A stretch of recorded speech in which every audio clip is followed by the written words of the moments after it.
అంటే కోడ్నేల్లో జాయిన్ అవ్వడానికి రీజన్ ఏంటి? మా ఫ్రెండ్స్ ఆల్రెడీ జాయిన్ అయినారు. అంటే ఆఫ్టర్నూన్ బ్యాచ్ వాళ్ళు దాదాపు 2 months అయింది. వాళ్ళ రెఫరల్ ద్వారా నేను ఇక్కడికి వచ్చి మా డెమో క్లాస్ని నచ్చితేనే జాయిన్ అయ్యాను.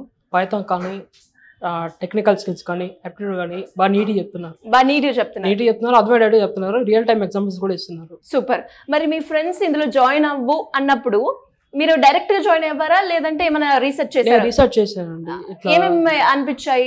మరి ఇందులో జాయిన్ అవ్వాలి అంటే ఈ పాయింట్ లో జాయిన్ అయ్యాను అని ఉంటుంది కదా, ఏ పాయింట్ లో మీరు జాయిన్ అయ్యారు? అది జాబ్ ఫస్ట్ ఏంటంటే ఫస్ట్ ఆపర్చునిటీ జాబ్ వస్తుంది. సెకండ్ థింగ్ ఏంటంటే రియల్ టైమ్ ఎగ్జాంపుల్స్ ఇస్తున్నారు.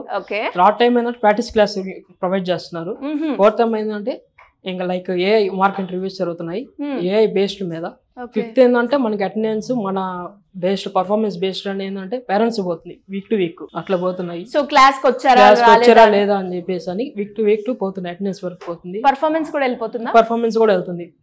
అవుట్ ఆఫ్ 30కి ఎన్ని మార్క్స్ వచ్చాయి పేరెంట్స్ కి వెళ్తుంది. మళ్ళీ అవుట్ ఆఫ్ లైక్ మన కోడ్ జ్ఞానంలో ఎంతమంది ప్లేస్మెంట్ అయిందని దాన్ని కూడా ఇస్తున్నారు, అనలైజ్ చేసి ఇస్తున్నారు.